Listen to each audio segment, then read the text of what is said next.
9월 15일부터 정부는 기초생활수급, 부정수급에 대한 대대적인 전수조사를 시작합니다.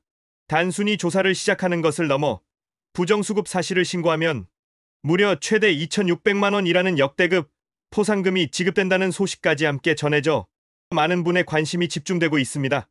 오늘 이 영상을 시청하시는 분들은 크게 두 부류일 것이라고 생각합니다. 첫째는 정당한 혜택을 받고 계신 혹은 받고자 준비하시는 수급자분들입니다. 그리고 둘째는 혹시나 주변에서 의심스러운 부정수급 사례를 목격하신 분들일 것입니다. 부정수급이 왜 문제인지, 그리고 정부가 얼마나 강력하게 이를 뿌리 뽑으려 하는지, 더 나아가 여러분이 어떻게 이 과정에 참여할 수 있는지 모든 것을 상세하고 명쾌하게 알려드리겠습니다. 본격적인 이야기에 앞서 구독과 좋아요, 알림 설정까지 잊지 마세요. 그리고 오늘 영상이 꼭 필요한 분들이나 주변 지인분들께도 널리 공유해주세요. 지금 바로 시작합니다.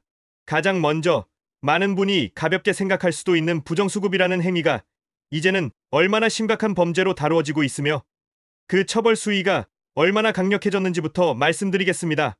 복지 혜택은 정당한 자격이 있는 국민에게 주어지는 사회 안전망입니다. 그런데 일부 비양심적인 사람들이 이 시스템을 악용한다면 정작 도움이 절실한 분들이 피해를 보게 됩니다. 정부는 이러한 문제를 더 이상 좌시하지 않겠다는 강력한 의지를 보이고 있습니다. 기초생활보장법에 따르면 거짓이나 부정한 방법으로 급여를 받는 경우 1년 이하의 징역 또는 1천만 원 이하의 벌금에 처해질 수 있습니다. 단순히 금전적인 처벌로 끝나는 것이 아닙니다. 징역형까지 가능해졌다는 것은 부정수급이 결코 가볍지 않은 범죄임을 명확히 보여주는 것입니다. 게다가 더욱 무서운 점은 부정수급액의 최대 5배까지 환수된다는 사실입니다. 예를 들어 만약 누군가가 100만 원을 부정하게 받았다면 이 돈뿐만 아니라 그 최대 5배인 500만 원을 더해서 총 600만 원까지 국가에 반환해야 할 수 있습니다.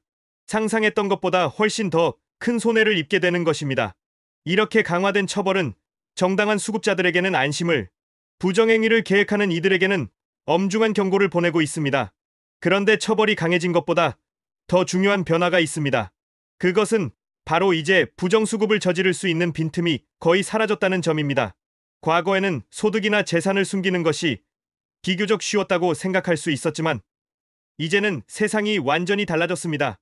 정부는 국세청, 건강보험공단, 금융기관과 실시간으로 연계하여 여러분의 소득, 재산, 심지어 가족관계까지도 한치의 오차 없이 실시간으로 확인하고 있습니다.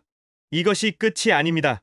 이 전수조사 시스템은 여러분의 통장 내역, 신용카드 사용 패턴, 심지어 매월 납부하는 전기, 요금이나 가스, 요금 납부 정보까지도 추적합니다. 이는 곧 어디에 살고 어떤 소비를 하며 어떤 형태의 소득 활동을 하는지까지 정부가 모두 파악할 수 있다는 의미입니다. 아무리 감쪽같이 속이려 해도 일상생활의 작은 흔적들이 모두 부정수급의 증거로 작용할 수 있다는 점을 명심하셔야 합니다. 실제로 정부는 이러한 시스템을 활용하여 과거에는 상상하기 어려웠던 규모의 조사를 진행하고 있으며 적발 사례가 꾸준히 늘어나고 있습니다. 그렇다면 구체적으로 어떤 유형의 부정수급을 정부가 중점적으로 단속하고 있는지 다음 이야기에서 자세히 알아보겠습니다. 이 정보를 아시는 것만으로도 여러분의 주변을 한번 더 둘러볼 기회가 될 수 있습니다. 정부가 이렇게 강력한 처벌과 첨단 시스템을 동원하여 중점적으로 단속하는 부정수급 유형들이 있습니다.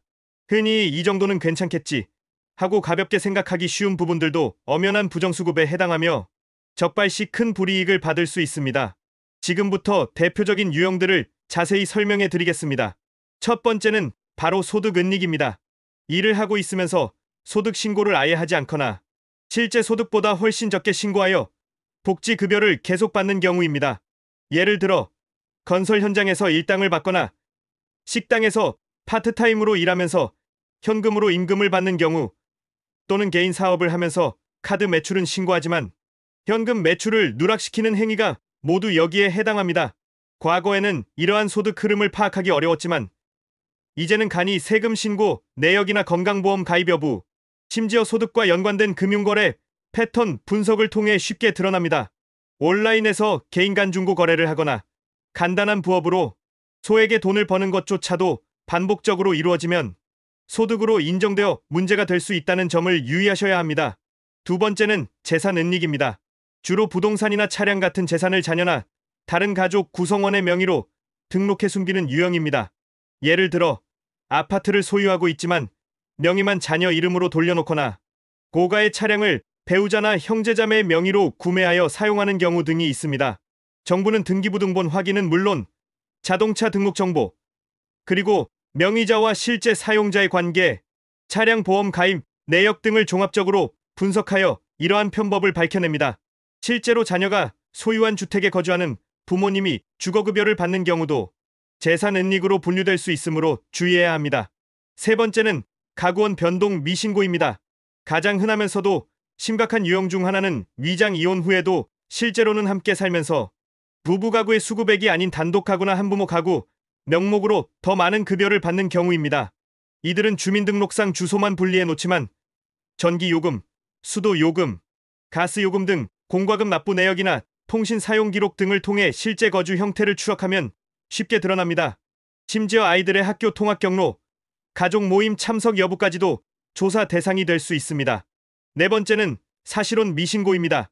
법적으로 결혼을 하지 않았지만 사실혼 관계, 즉 실질적으로 부부 생활을 하면서도 배우자가 없는 것으로 속여 수급 자격을 유지하는 유형입니다.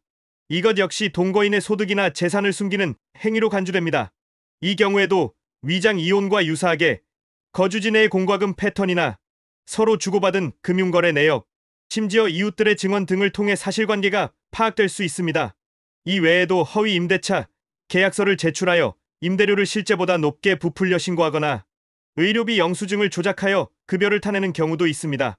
최근에는 플랫폼 노동을 통한 소득, 예를 들면 배달 대행 서비스나 온라인 쇼핑몰 판매, 개인 간 대리 구매 등 다양한 형태의 온라인 판매 수익을 숨기는 사례도 늘어나고 있습니다.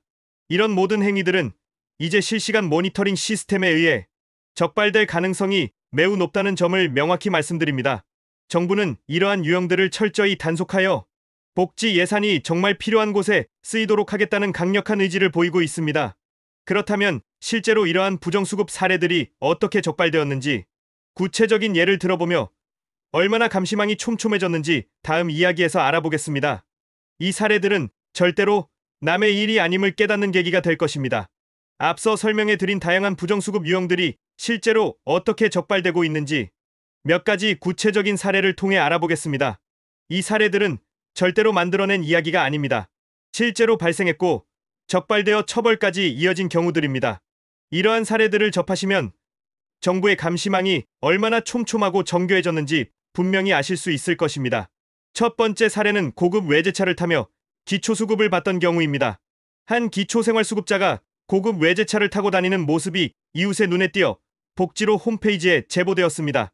신고를 받은 담당 부서는 즉시 조사에 착수했고 그 결과 이 수급자가 타인 명의로 고가 차량을 소유하고 있었으며 차량 유지 비용 등 소득과 맞지 않는 소비 행태를 보여 부정수급이 확인되었습니다. 결국 이 사람은 수백만 원에 달하는 부정수급액을 환수당했습니다.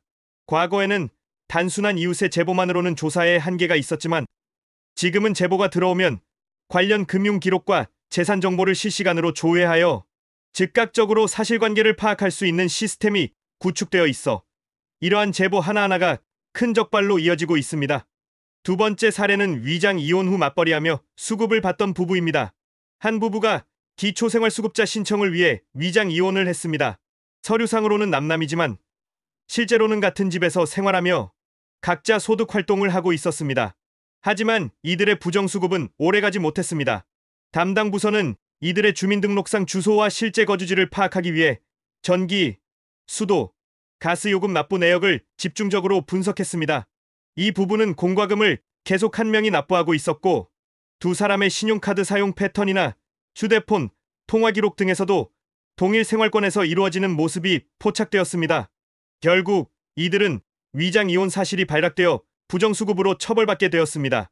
이 사례는 서류상 조작만으로는 현실을 완벽히 속일 수 없다는 것을 보여줍니다.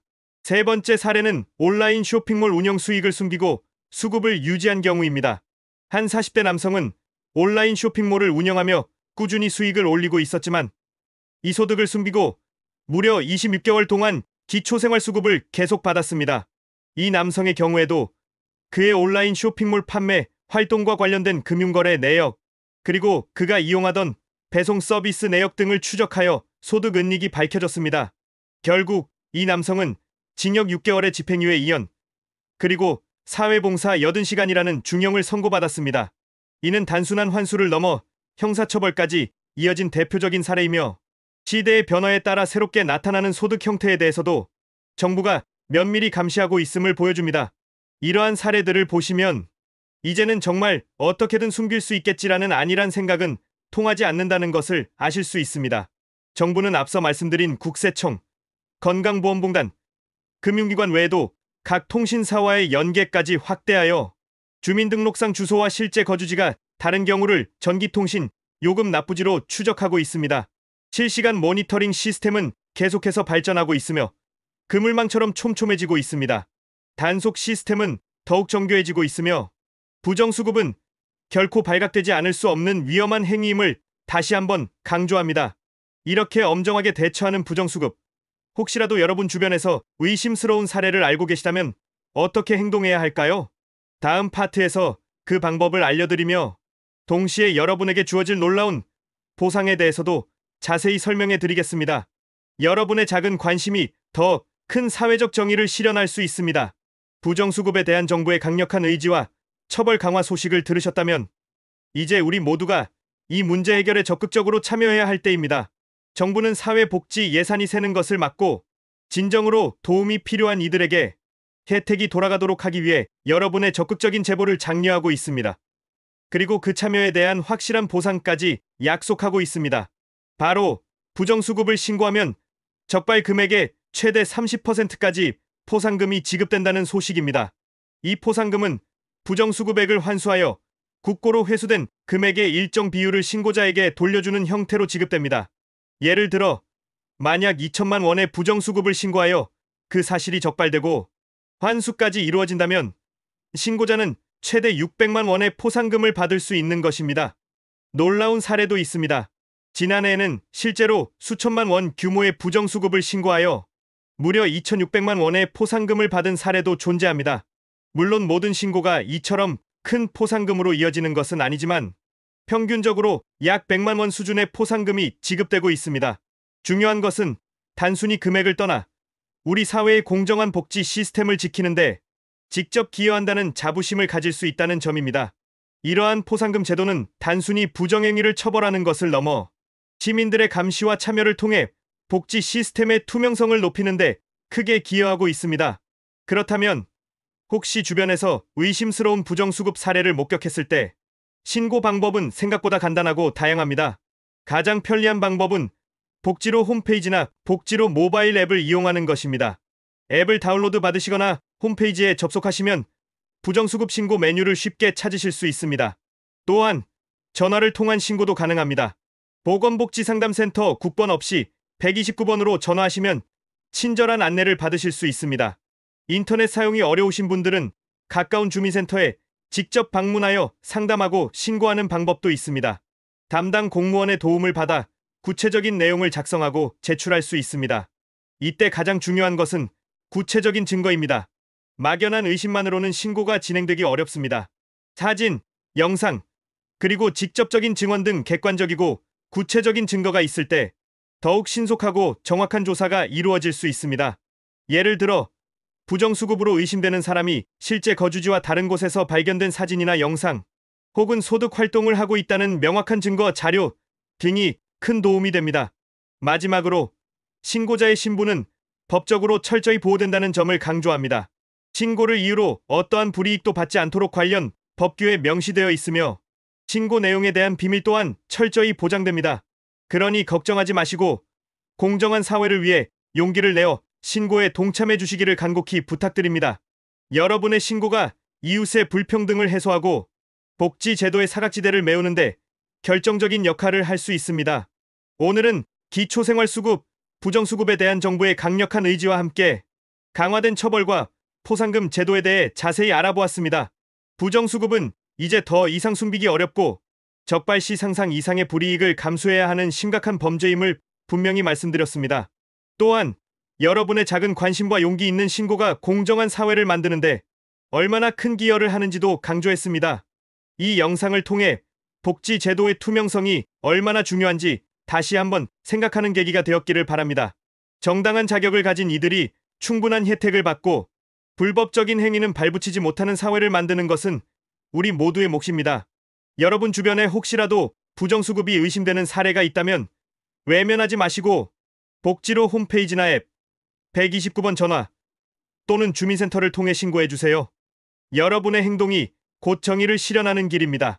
혹시 이 영상을 보시고 부정수급 신고 과정이나 관련 제도에 대해 더 궁금한 점이 있으시다면 언제든지 댓글로 남겨주세요. 저는 여러분의 모든 댓글을 소중하게 읽고 성심껏 답변해 드리겠습니다. 다음 영상에서 또 유익하고 중요한 정보로 찾아뵙겠습니다. 시청해 주셔서 감사합니다.